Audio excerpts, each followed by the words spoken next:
Bapak Ibu, salam.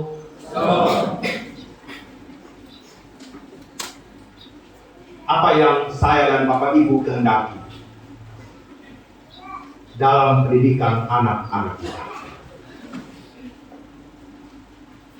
Apa target yang sebenarnya harus nyata di dalam diri anak-anak kita ketika mereka meniti dan menata masa depan mereka?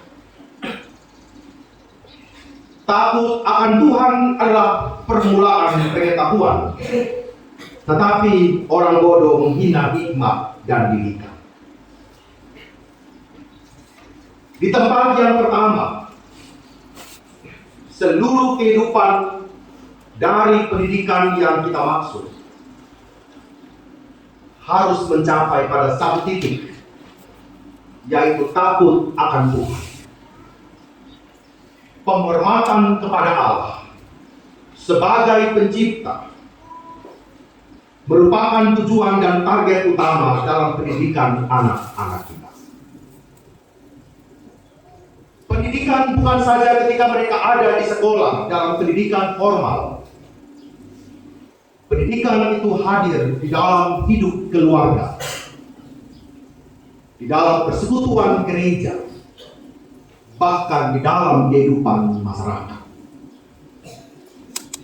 Oleh karena itu, siapapun kita semua, di lini manapun, entah di masyarakat, di rumah, di gereja, bahkan di sekolah sebagai tempat pendidikan itu terjadi, benar-benar harus menyadari bahwa muaranya pada takut akan Tuhan sebagai tanda penghormatan kita.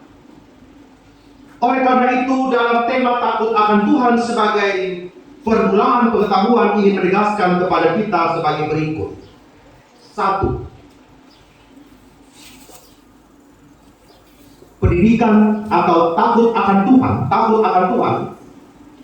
membawa kepada kehidupan spiritualitas yang utuh.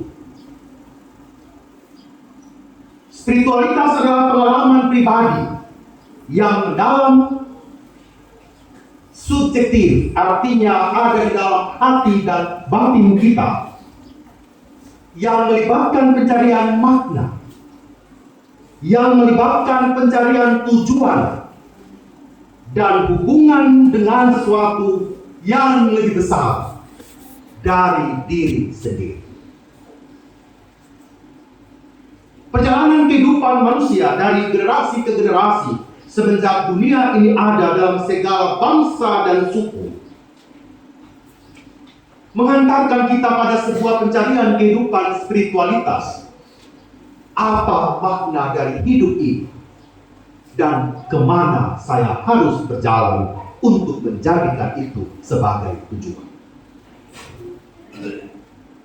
Kita semua sepakat sebagai keluarga, tidak ada orang yang menikah, tidak ada orang yang mencari menantu atau mendapatkan menantu, kemudian diharapkan yang terjadi adalah sebuah pertengkaran, perkelahian, bahkan tidak menemukan makna dalam kehidupan rumah tangga.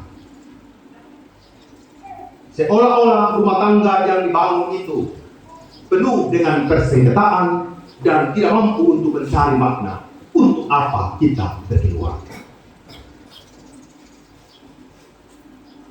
Takut akan Tuhan harus membawa kita kepada perubahan spiritualitas dalam memandang apa peran kita sebagai gereja, sebagai orang tua dalam pendidikan terhadap anak-anak kita.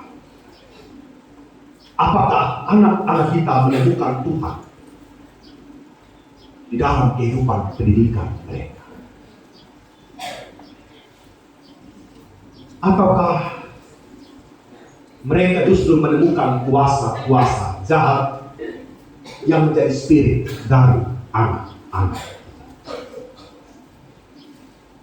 Mereka mendapatkan kata-kata makian dari orang tua yang diucapkan oleh anak-anak kita.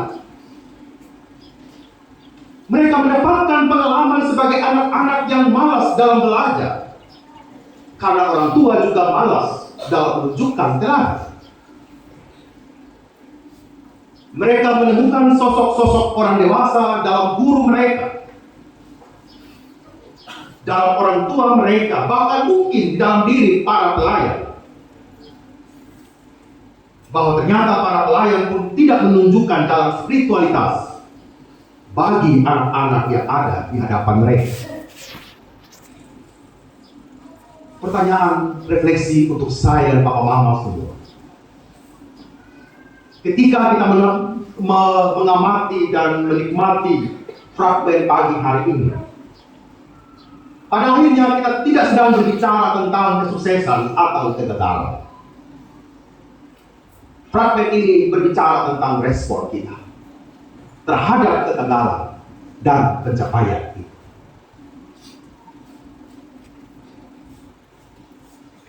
Di 2007, saya melayani penerimaan amplop dari, bukan sekedar penerimaan amplop, ada acara pengucapan syukur yang dibuat oleh sekolah. Dari 140 siswa SMA itu di Salatiga, ada 3 anak yang waktu itu tidak lulus ujian nasional. Meskipun 3 anak ini sudah lulus di universitas sebagai calon-calon dokter, fakultas kedokteran, dan sudah diterima, tetapi tidak lulus di ujian nasional. Dan hari itu sekolah mengunjungi mereka dan mengharapkan mereka hadir dalam perhelatan itu. Dan ketiga-tiganya itu mau datang.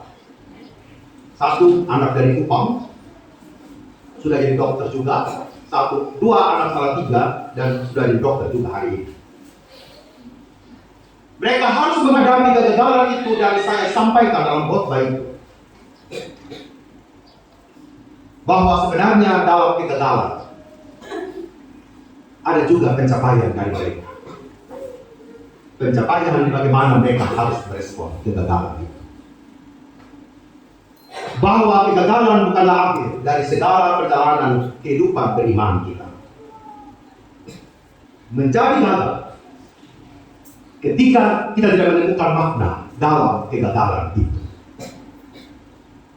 Namun ketika kita belajar ternyata dalam seluruh pencarian makna kehidupan ini, ternyata setiap orang menemukan yang berbeda-beda. Amin Bapak Ibu ya. Setiap orang menemukan yang berbeda-beda.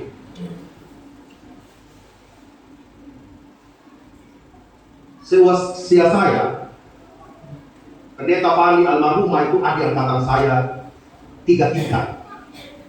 Tapi dia duluan dari pendeta. Saya 8 tahun, hampir 11 tahun masih menyebar. Masih keliling di Indonesia. Dan Tuhan memanggil dia duluan dari saya.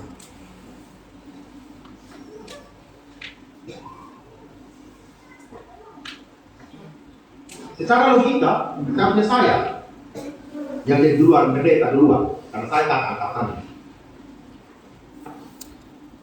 Tapi perjalanan setiap orang itu berbeda-beda. 9 tahun dia melayani, kemudian Tuhan memanggil dia.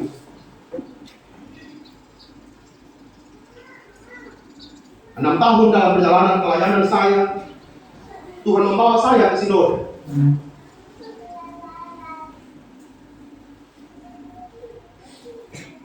Ada juga teman kami yang sedang sakit hari ini, tetapi dia tetap berdiri untuk melayani Tuhan. Meskipun harus bolak-balik, Wengapu Bali untuk pengobatan, Wengapu Kupang untuk pengobatan, tetapi dalam seluruh sakit yang mereka alami, tetap mereka berdiri atas nama Tuhan. Yang saya mau katakan bahwa setiap orang, setiap keluarga dengan pengalaman yang berbeda-beda. Pertanyaannya adalah, saya dan Papa Mama mau menemukan apa hari ini? Hamil di luar nikah bagi anak-anak SMA sepertinya terjadi juga di lingkungan kita, Mama. Kita mau bilang apa, Papa Mama? Kita mau menghujat, bisa. Kita mau menghakimi juga bisa. Tetapi di balik itu adalah bagaimana tugas kita untuk menolong mereka yang sedang terpuruk itu juga mau untuk menemukan makna dan bangkit kembali. Anak-anak kita tidak semuanya perintah. Sepakat ya? Tidak semua harus 10 besar, 3 besar, dan lain sebagainya. Tetapi apakah moral mereka? Apakah mereka mau menentukan Tuhan di dalam seluruh kehidupan dan kita tidak tahu bagaimana Tuhan berkarya dalam perjalanan anak-anak? Hal yang kedua, takut akan Tuhan membawa kepada perubahan moralitas.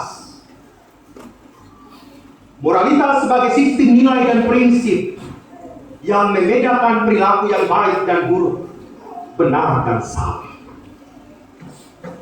Moralitas membantu kita memahami bagaimana seharusnya kita bertindak dan berinteraksi dengan kehidupan.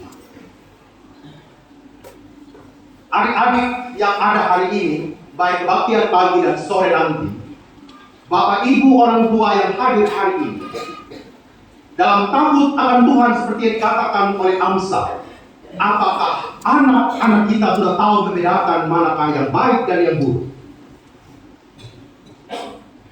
Sudah bisa membedakan mana yang benar dan mana prinsip yang salah?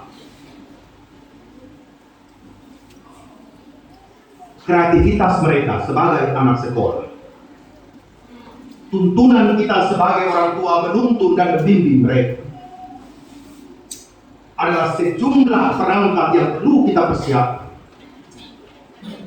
Dulu Bapak Ibu, saya suka diajak ke dalam hati.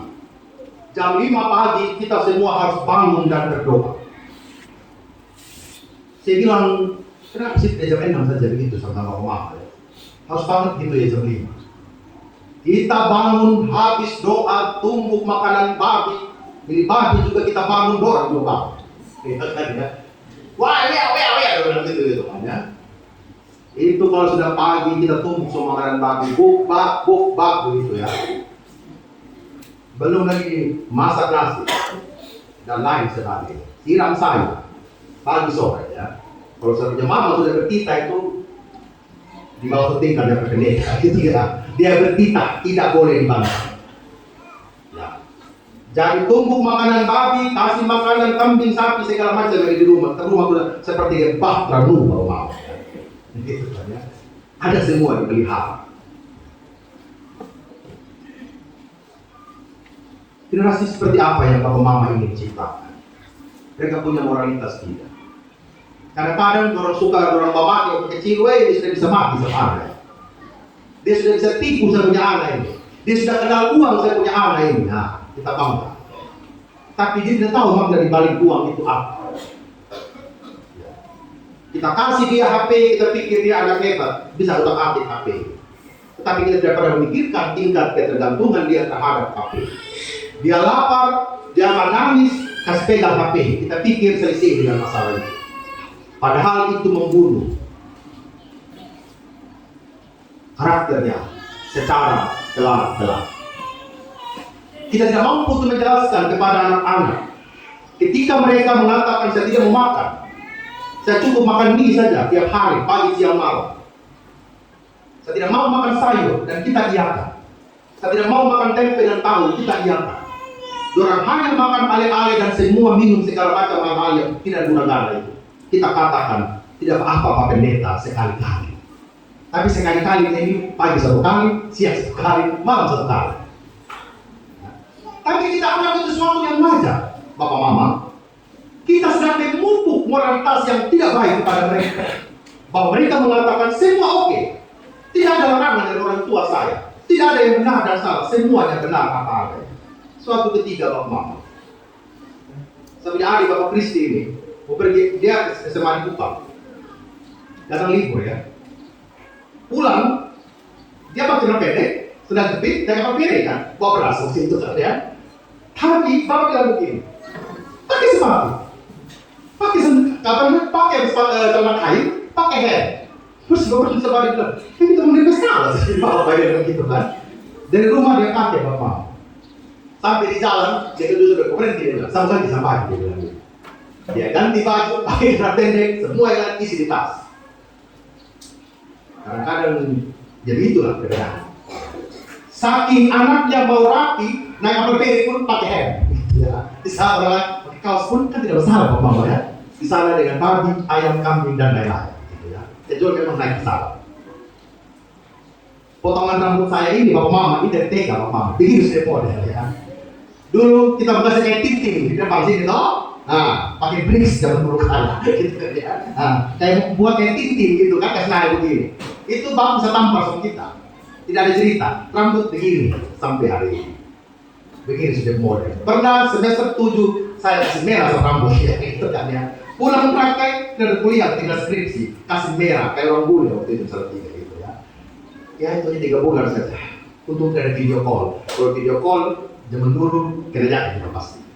Ya, Om Ans gitu, kalau Ans lupa dia gitu kan ya. Tinggi semua itu ya.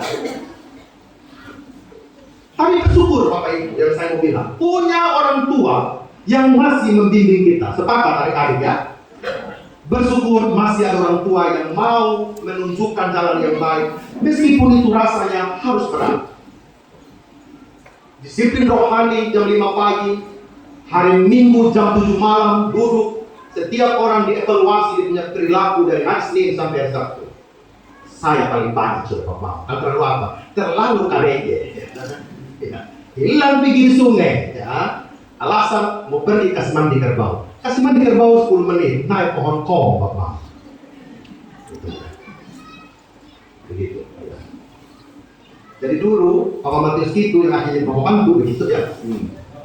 Jahit sampai balik itu pulang kali gitu ya. Nah, karena apa? Terlalu karege. Naik pohon jatuh. Jam 6 habis mandi bukan tinggal di rumah. Keluar pergi naik pohon, robek paha, itu kan dia. Begitu sudah dilakukan. Tapi orang tua tidak pernah berhenti untuk berbicara. Hal yang ketiga, takut akan Tuhan berbicara tentang etika. Kita tidak sedang membahas benar atau salah dalam etika Kristen. Seperti Roma katakan, bagaimana membedakan kehendak Allah, apa yang baik, yang berkenan kepada Allah dan yang sempurna. Etika Kristen tidak sedang berbicara tentang baik buruk saja. Harus ada satu tingkat etika Kristen berbicara tentang apakah perbuatan kita itu berkenan kepada Allah, baik, berkenan, dan sempurna. Menolong saya dan Bapak Ibu sekalian, mendorong anak-anak kita. Bukan tentang mereka bodoh atau pintar, bukan tentang itu. Tetapi prinsip-prinsip etis sebagai anak-anak hidup dalam diri mereka. Contoh Bapak, prinsip etis. Kalau engkau tidak belajar hari ini, kalau engkau tidak bekerja hari ini dan menjadi orang yang malas, sebenarnya engkau sedang tidak menjadi citra Allah. Allah kita adalah Allah yang bekerja. Senin sampai Sabtu, sampai Sabat yang istirahat. Allah kita adalah Allah yang bekerja. Allah kita bukanlah Allah yang pasif. Kita menunjukkan apa kepada anak-anak kita? Bahwa mereka bukanlah generasi yang malas, bukanlah generasi yang tidak peka, bukanlah generasi yang malas tahu, bukan generasi yang cuek saja. Ketika kita menikmati dan melihat generasi seperti itu, sebenarnya kita sedang menghancurkan keluarga, sedang menghancurkan gereja, sedang menghancurkan komunitas kita sebagai jemaat Manbah. Bukan kita harus sempurna di hadapan Allah, tetapi kita sedang belajar untuk mendengarkan apa yang Allah kehendaki. Bapak Ibu, ketiga prinsip tadi, spiritualitas, moralitas, dan etika, kiranya menjadi kekuatan bagi keluarga dalam mendidik anak-anak kita. Amin untuk firman Tuhan.